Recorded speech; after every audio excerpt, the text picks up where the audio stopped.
qué temas quieren tratar para que los incluyamos en los próximos eventos. Estos son mis conflictos de interés.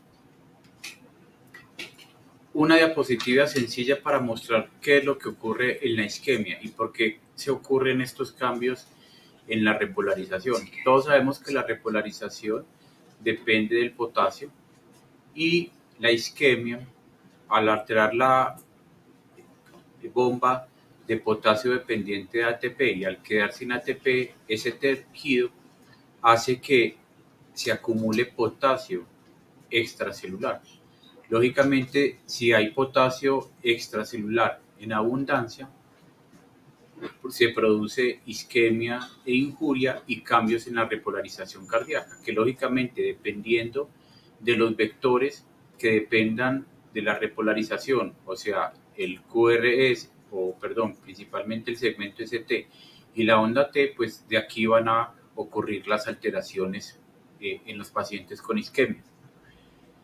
Es importante que recalquemos que en un paciente con sintomatología isquémica, hasta el 50% de los casos no vamos a tener cambios típicos de elevación del segmento ST o de depresión del segmento ST o alteraciones en la onda T. Y vamos a tener cambios muy sutiles y muy inespecíficos. Incluso, más o menos en el 10% de los casos, en pacientes con cardiopatía isquémica clínicamente significativa, podemos tener un electro completamente normal. ¿Cuáles son las alteraciones que vamos a ver en el electro en un paciente con cardiopatía isquémica? Pues lo primero es la isquemia, que se va a reflejar en alteraciones en la onda T. En segundo lugar, lesión, que van a haber alteraciones en el segmento ST. Y por último, necrosis, que son alteraciones o la presencia de onda Q. Cada una de estas alteraciones en estas ondas o segmentos tienen criterios específicos que debemos ser estrictos para aplicarlos. Específicamente con la elevación del segmento ST, debe estar presente en 2 derivaciones continuas. Si es en B2 y B3 en hombres mayores de 40 años, debe ser mayor de 2 milímetros, o si son hombres menores de 40 años, 2.5 milímetros debe ser el criterio. Para las mujeres, no importa la edad, cualquier elevación por encima de 0.15 o 1.5 milímetros es significativo de elevación del segmento ST, pero cuando hablamos de B2 y B3. Y cuando hablamos de las otras derivaciones en hombres o mujeres mayores o menores de 40 años, cualquier elevación por encima de 1 milímetro es significativa. En cuanto a la depresión del segmento ST, cualquier depresión mayor a medio milímetro en 2 derivaciones continuas es significativa, y con respecto a los cambios en la onda T, cualquier inversión mayor de 1 milímetro en 2 derivaciones continuas, en derivaciones en que la R sea mayor que la S, se considera clínicamente significativa.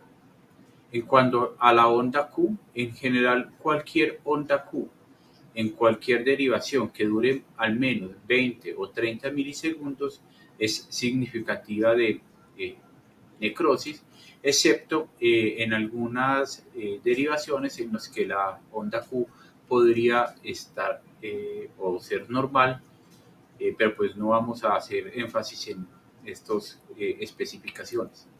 Recordemos que para hablar de infarto, estos cambios eléctricos deben estar asociados con elevación de la troponina estadísticamente significativa, porque si no tenemos elevación de la troponina, pues estamos hablando de una angina inestable.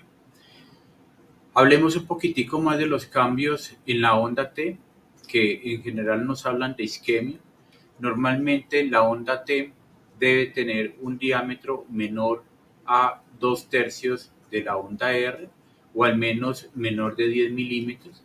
Cuando eso no se cumple, cuando es una onda T mayor de 2/3 de la onda R o mayor de 10 milímetros, estamos hablando de unas T picudas y podríamos estar en presencia de un infarto anterior hiperagudo o muy temprano, o un infarto posterior. Acá podemos ver estas ondas T que claramente se ven que son de más de 10 milímetros y que claramente son de más de 2/3 de la onda R. También podemos tener ondas T bifásicas o ondas T invertidas. Normalmente lo primero que ocurre es una T bifásica y con el tiempo ocurren las ondas T invertidas. Aquí en este electro podemos ver un paciente con isquemia subendocárdica o haciendo una transición entre subendocárdica y subepicárdica, y posteriormente ocurre la isquemia subepicárdica, que también es, si es persistente, puede asociarse con elevación de troponinas. Y otro hallazgo importante que podría estar asociado, menos específico, con isquemia son aplanamiento de las ondas T, pero pues tienen menor valor predictivo que los hallazgos previos.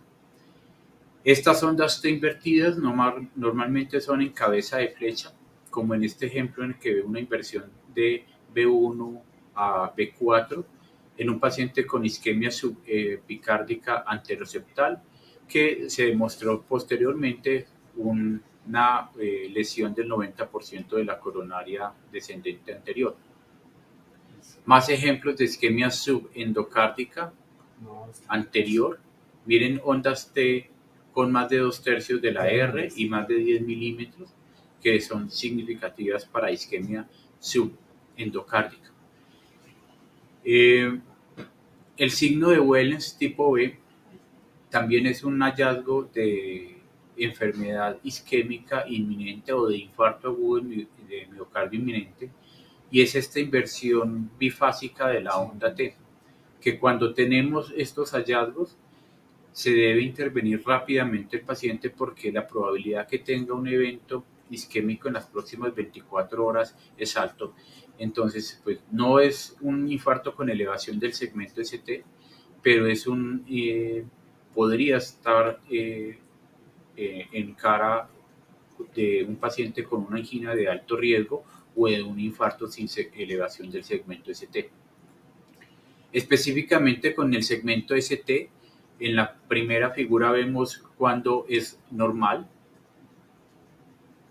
En la segunda o en la gráfica B vemos un aplanamiento. Miren que hay una diferencia claramente entre el segmento del ST y la onda T, y esto normalmente no es frecuente. Miren que normalmente no es claro la unión entre el segmento ST y la onda T. Cuando es claro, hablamos de un aplanamiento y puede ser un signo temprano de isquemia.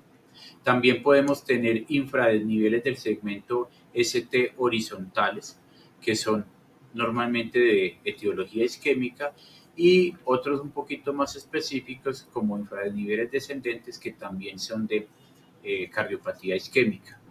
Ojo con la conformación o con la configuración de este segmento ST, porque cuando lo tenemos así en forma de cubeta podríamos estar hablando de intoxicación digitálica, y cuando está asociado con ondas R de muy alto voltaje podríamos estar en cara de un elevación o un infradesnivel con hipertrofia ventricular izquierda.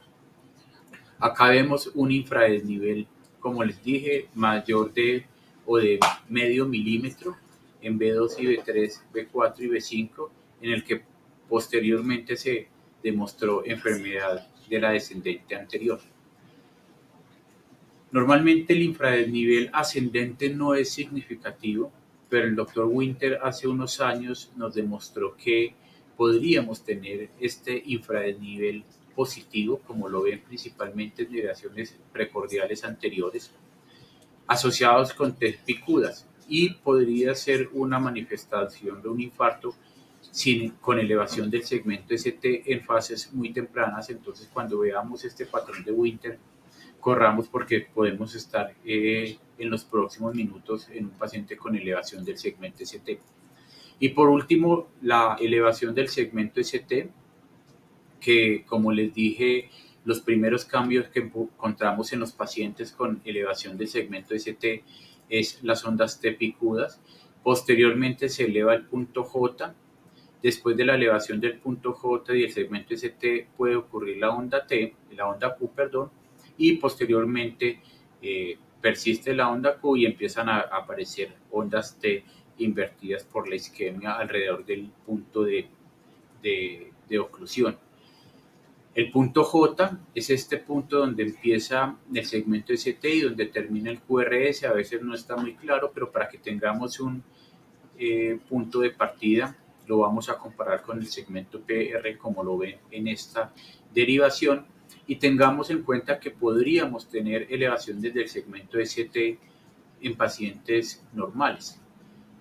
Acá vemos los pacientes que son normales, que son los patrones de repolarización temprana, en el que se ve un punto J elevado en B4, normalmente cóncavo, con ondas T relativamente altas, pero no de más de 2/3 de la onda R.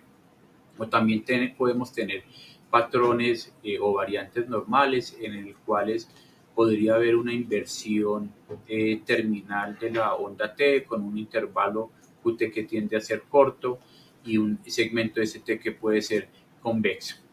También recordemos que podemos tener elevaciones del segmento ST en otras patologías que no son infarto, como la hipertrofia ventricular izquierda, el bloqueo de rama izquierda, la pericarditis aguda, la hipercalemia, el síndrome de Brugada. Entonces, en esta diapositiva podemos ver los diferentes patrones que ocurren en pacientes con elevación del segmento ST que no son necesariamente de origen isquémico.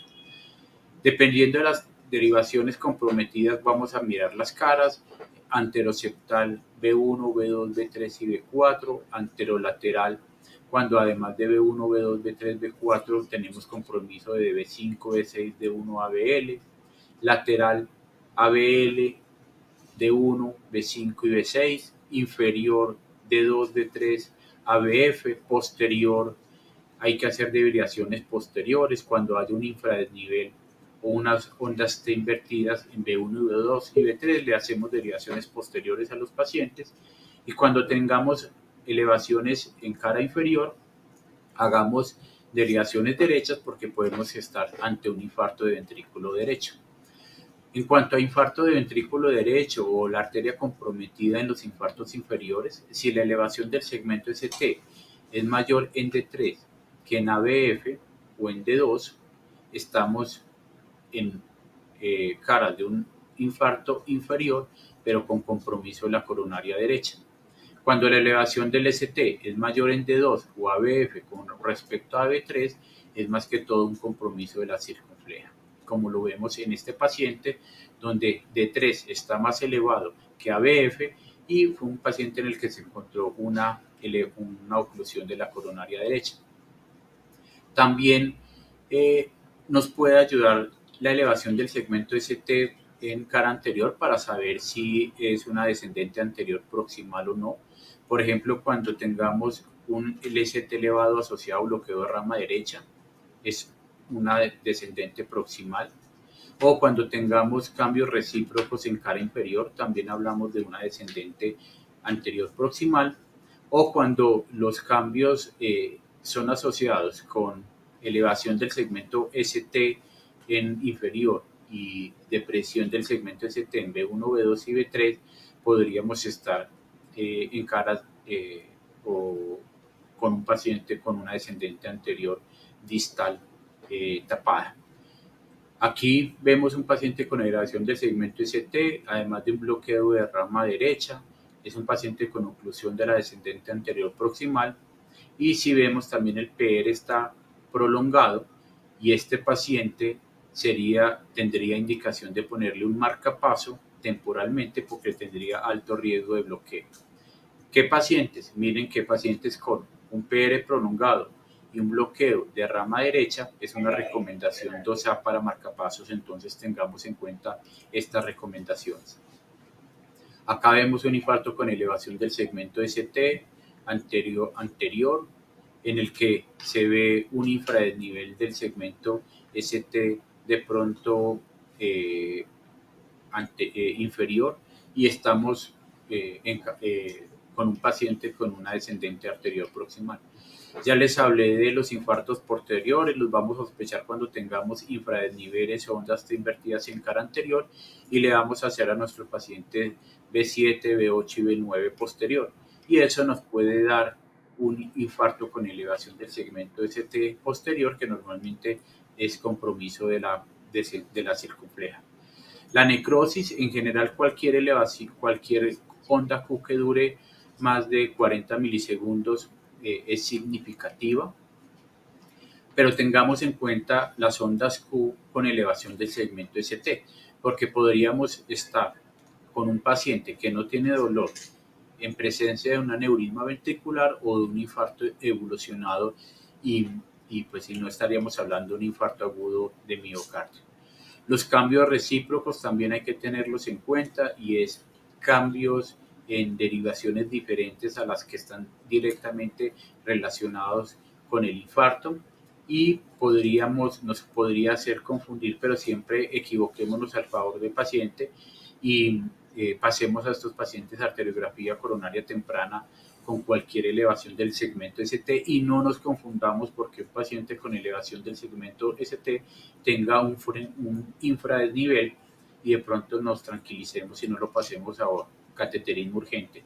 Entonces, siempre que veamos una elevación del segmento ST con cualquier cambio recíproco, tratémoslo con como una elevación del segmento ST. Una diapositiva para terminar o rápidamente para terminar, los bloqueos de rama izquierda pueden hacer confundir, entonces pensemos que una elevación del segmento ST en cara anterior mayor a 5 milímetros es un criterio de Edgar-Bosa.